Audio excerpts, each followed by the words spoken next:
Hi, I'm James Ezimoha. Welcome to Africa News, where we bring you the latest updates from across the African continent.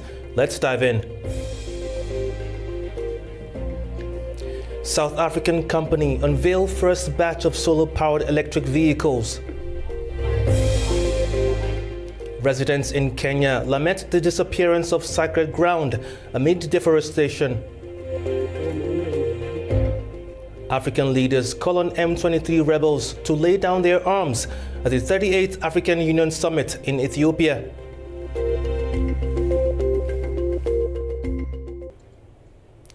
In DRC, the humanitarian crisis in the country is worsening after M23 rebels seized key areas, including Vukamo Airport near Bukavu. Aid workers warn that access to vital supplies has been severely disrupted. Humanitarian situation in Congo remains tense after M23 rebels advanced into the second largest city, Bukavu, local media says. They also have taken control of Kavumu Airport, a key hub for humanitarian and military operations, worsening the already dire situation in eastern DRC.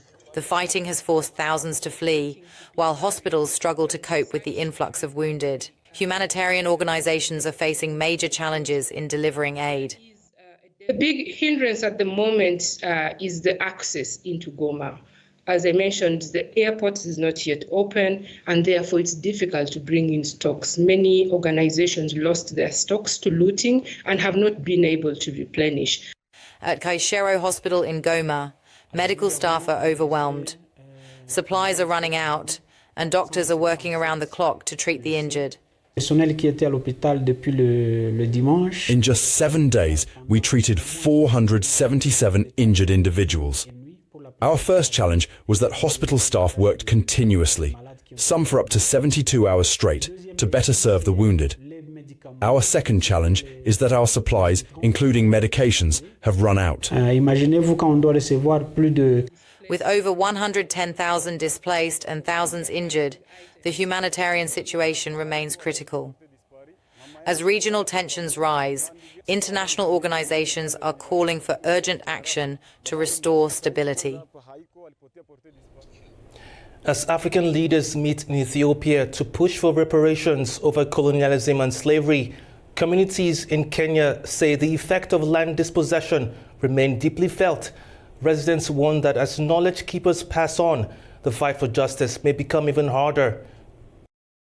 In Kilifi, along Kenya's coast, Mijikenda residents raise concern over the disappearance of what was once sacred ground, now scarred by deforestation and lost traditions. The community's struggles highlight a much larger debate happening at the African Union Summit, where leaders are pushing for reparations from former colonial powers. However, resistance from Western nations remains strong. An elder in the community says the loss of land has not only displaced his people, but also eroded their spiritual practices. The culture is complete, but what has been affected is our traditions. Our traditions and customs have been affected in a very big place, because even as you saw up there in the forest, there are important places that were our places of prayer, but the trees that we used to pray under have been cut down. We only want justice and truth, although our Kenya has no justice or truth. Because the thing to be respected is the Kenyan court. If a ruler will despise the court, if ministers will despise the court, then who will be our defender? Despite Africa's push for reparations, analysts say it is a long-term battle, one that may not yield immediate results, but could reshape historical narratives.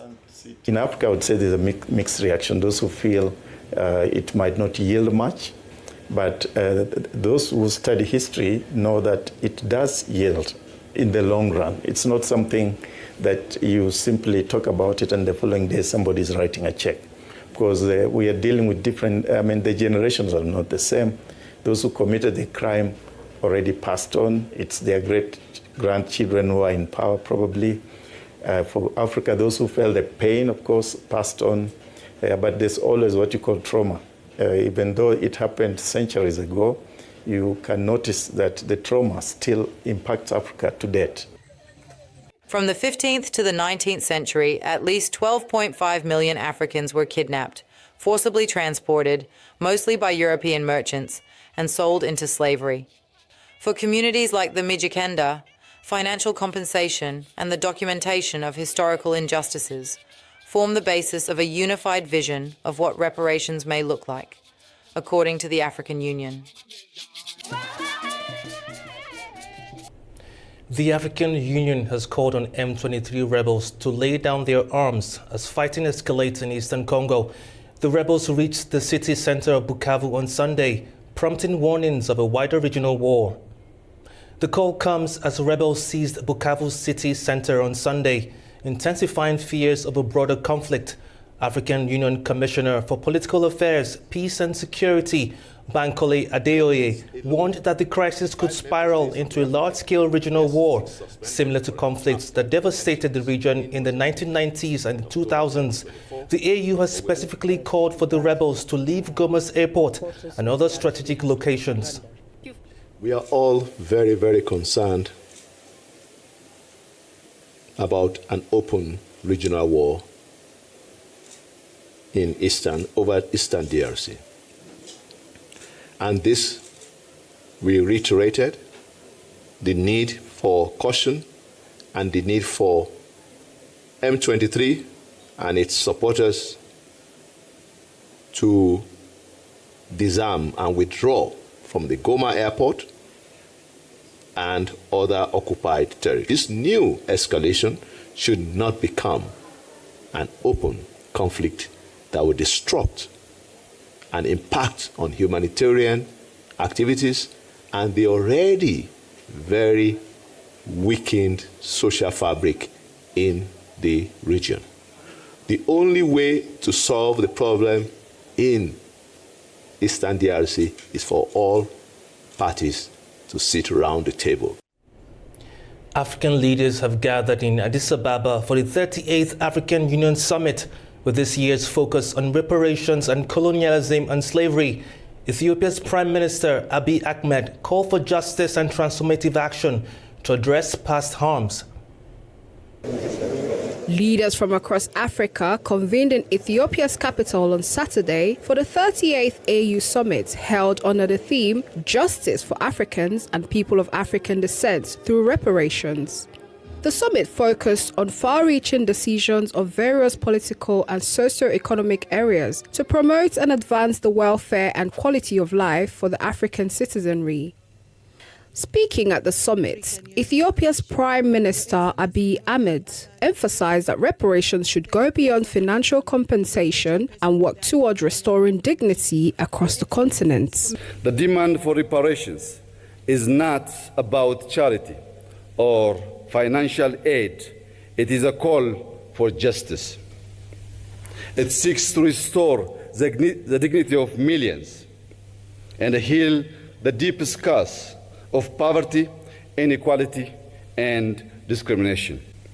It also calls for a transformative process that acknowledges past harms and takes bold steps to right the wrongs caused upon us, upon society across the continent. As the AU Summit unfolds, African leaders aim to build consensus on what reparations should entail. Meanwhile, the conflict in eastern Congo remains an urgent issue, casting a shadow over discussions in Addis Ababa.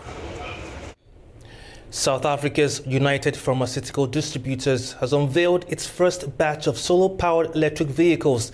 The company says the move marks a major step towards fully electrifying its fleet and cutting emissions. United Pharmaceutical Distributors, UPD, owned by retail pharmacy giant Clicks, launched 42 electric panel vans in Gauteng and Western Cape as part of its drive to replace diesel-powered vehicles. The initiative, in partnership with local startup Evolectric, aims to reduce carbon emissions and fuel consumption, with an expected savings of 2.4 million litres of diesel and reduce carbon dioxide emissions by 6.3 million kilograms over the fleet's lifespan.